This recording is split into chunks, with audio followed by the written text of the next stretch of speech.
안녕하세요. 서울혁신외과 원장입니다. 질병에서 벗어나고 건강해지기 위해서는 진단을 잘해서 적합한 약을 사용하는 것이 중요합니다. 하지만 이것만으로는 충분하지 않습니다. 환자분께서 하셔야 될 일이 있습니다. 진료 외에 건강을 위해서는 세 가지가 중요합니다. 바로 음식, 운동, 스트레스 관리입니다. 먼저 음식에 대한 말씀을 드립니다. 음식에 대한 부분은 구강 내 건강을 어떻게 관리하고 어떤 음식을 선택해야 하고 이 음식을 언제 어떻게 먹고 또 음식을 먹지 않고 공복을 유지하는 시간, 즉 단식하는 시간을 어떻게 확보하느냐에 대한 전반적인 건강론입니다. 제가 실제로 하는 방법을 말씀드립니다. 저는 구강 내 건강을 관리하기 위해서 아침에 일어나면 기름으로 입을 헹굽니다. 오일 풀링이라고도 하는데요. 오일 풀링은 구강 내 건강을 개선시킵니다. 또한 얼굴 주변에 근육을 고루 사용하게 하고 잇몸을 자극하는 효과도 있어서 전반적인 건강을 개선하는 데 도움이 됩니다. 오일 풀링의 단계는 다음과 같습니다. 신선한 기름으로 5분에서 20분 동안 가글을 합니다.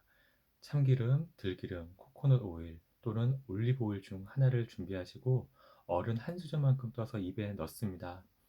치아와 잇몸 사이로 오일을 밀고 당깁니다. 입안에서 5분에서 20분간 오일을 이리저리 굴립니다. 기름을 머금는 동안 다른 일 하셔도 됩니다. 가글씩 목을 뒤로 젖혀 기름이 넘어가지 않게 하셔요. 살에 걸리지 않도록 조심하셔야 됩니다. 누우시면 안 됩니다. 5분에서 20분 동안 오일 풀링을 하신 다음에 오일을 쓰레기통에 뱉습니다. 그리고 물로 입안을 헹궈 내거나 양치질을 하셔요. 하루에 한 번 아침에 하시는 것이 가장 좋지만 아침에 못하시면 오후나 저녁에라도 하시면 좋겠습니다. 그 다음 이제 음식을 선택해서 드셔야 되는데 건강에 이로운 음식을 적합한 방법으로 드시는 것도 매우 중요합니다. 지금까지 연구된 자료와 제 임상 경험으로 제가 알고 있는 가장 훌륭한 음식은 신선한 채소, 과일, 그리고 자연 그대로 되도록 가공되지 않은 현미, 감자, 고구마와 같은 녹말 식물식입니다. 이들 음식에는 우리 몸에 가장 적합한 영양분이 있을 뿐만 아니라 항산화 성분과 항염증 성분과 항암 성분이 풍부하게 있습니다. 채소와 과일, 녹말식물식을 조리하지 않고 자연 그대로 드시면 질병을 이겨내는데 많은 이로운 작용을 할 것입니다. 그리고 건강해지는 데 필요한 여러 영양과 에너지를 제공합니다. 따라서 가능하면 아침에 일어나셔서 첫 식사는 채소와 과일로 시작하셨으면 좋겠습니다. 그리고 채소와 과일을 충분히 오랫동안 드시길 권해드립니다. 적어도 오전 동안, 즉 낮 12시까지는 채소와 과일만 드셨으면 좋겠습니다. 드시는 방법은 조리하지 않고 깨끗한 물로만 씻은 신선한 채소와 과일을 어떤 드레싱도 하지 않고 드셨으면 합니다. 치아로 잘 씹어서 드셔도 좋고 주스로 만들어 드셔도 좋습니다. 주스로 만들 때는 채소 한두 개, 과일 한두 개를 섞어서 믹서기로 통째로 갈아서 마시면 됩니다. 한꺼번에 다 마시기보다는 차를 마시듯이 한 모금 마시고 잠깐 다른 일 하시고 또 한 모금 마시고 천천히 드시면 좋겠습니다.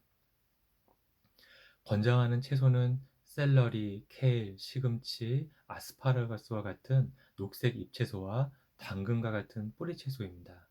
권장하는 과일은 블루베리, 오디, 사과, 키위 등입니다. 껍질째 먹을 수 있는 과일은 되도록이면 껍질째 통째로 드시면 더 좋습니다. 시중에 판매되는 과일 주스는 안 됩니다. 이렇게 채소와 과일을 드시고 난 12시 이후에 허기가 느껴진다면 녹말이 풍부한 식물식을 드시면 좋겠습니다. 대표적인 음식이 감자, 고구마, 현미입니다. 이러한 음식을 조리하지 않고 드신다면 더욱 이롭습니다. 녹말식을 드시면 포만감이 듭니다. 감자, 고구마를 생으로 드셔도 좋고 현미는 10시간 이상 물에 불리면 생으로 씹어서 드실 수 있습니다. 특히 감자를 생으로 드시면 여러 이로운 점이 많습니다. 생감자는 항산화 작용이 크고 항염증 작용이 있는 퀘르세틴이라는 성분이 풍부합니다. 신선한 햇감자 한 개를 골라서 싹난 곳을 잘 도려냅니다. 얇게 썰어서 드시면 의외로 식감이 좋고 단맛도 있습니다. 혹은 감자 주스를 만들어서 드셔도 됩니다. 강판에 가셔도 좋고 물과 함께 믹서기에 갈아주셔도 됩니다. 만들어진 주스를 마셔도 되고 아래쪽에 고인 앙금을 드셔도 됩니다. 아니면 위에 뜬 물만 드셔도 됩니다. 환자분께 맞는 방법을 찾으셔서 드시면 됩니다. 혹시나 맛 때문에 드시기가 조금 힘들다고 하면 사과나 바나나나 아니면 꿀을 조금 섞어서 드셔도 됩니다. 이렇게 감자, 고구마, 현미를 그대로 드시는 것이 좋지만 생으로 드시기 어려우시면 삶아서 드셔도 됩니다. 그 다음 어느 일정 시간 이상 동안 속을 비우는 공복을 유지하는 단식이 중요합니다. 단식은 다음과 같이 합니다. 일주일에 2번 간헐적 단식을 하시면 좋겠습니다. 정기적으로, 간헐적으로 단식을 하면 우리 몸의 소화기관이 충분히 쉴 수 있고 인슐린 저항성은 낮아집니다. 그리고 몸에 쌓여있는 당은 충분히 소모가 됩니다. 최소한 24시간 이상 단식을 하셨으면 좋겠습니다. 예를 들어 오늘 저녁을 드시고 내일 저녁을 드시면 24시간 단식이 됩니다. 이러한 단식을 일주일에 2번 하시는 것입니다. 화요일, 목요일도 좋고 월요일, 토요일도 좋습니다. 자유롭게 요일을 정하시면 됩니다. 단식 중에 물은 드셔도 됩니다. 혹시 많이 시향하시면 채소, 과일은 소량 드셔도 됩니다. 하루에 총 500칼로리가 넘지는 않았으면 좋겠습니다. 만일 견딜 수 있다면 물만 드시면서 공복을 유지하시고 많이 시향하시면 채소량의 채소, 과일로 소화기관을 쉬게 해주시면 좋겠습니다. 단식에 대해 너무 스트레스 받지 마시고 할 수 있는 만큼만 공복을 유지하시면 됩니다. 단식 시간이 24시간이 되면 좋겠지만 너무 힘드시면 16시간도 좋고 12시간도 좋습니다.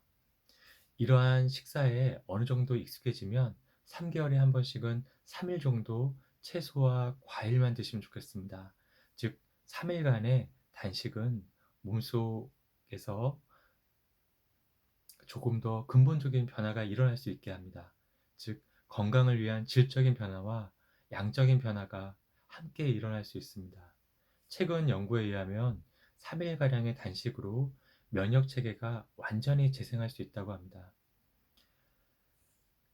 이렇게만 하셔도 몸은 건강해지는 쪽으로 방향을 바꿀 것입니다. 음식을 바꾸셔야 건강해질 수 있습니다. 약만으로는 부족합니다. 음식을 바꾸시는 일은 쉬운 일은 아닙니다. 하지만 그만한 가치가 있습니다. 꼭 실천하셨으면 좋겠습니다. 적어도 21일은 시도해 보셨으면 좋겠습니다. 몸은 더 건강해지고 속은 더 편안해지고 피로가 줄 것입니다. 활력이 생기고 병을 이겨낼 수 있는 힘이 생기실 것입니다. 다음에는 운동에 대해 말씀드리겠습니다. 감사합니다.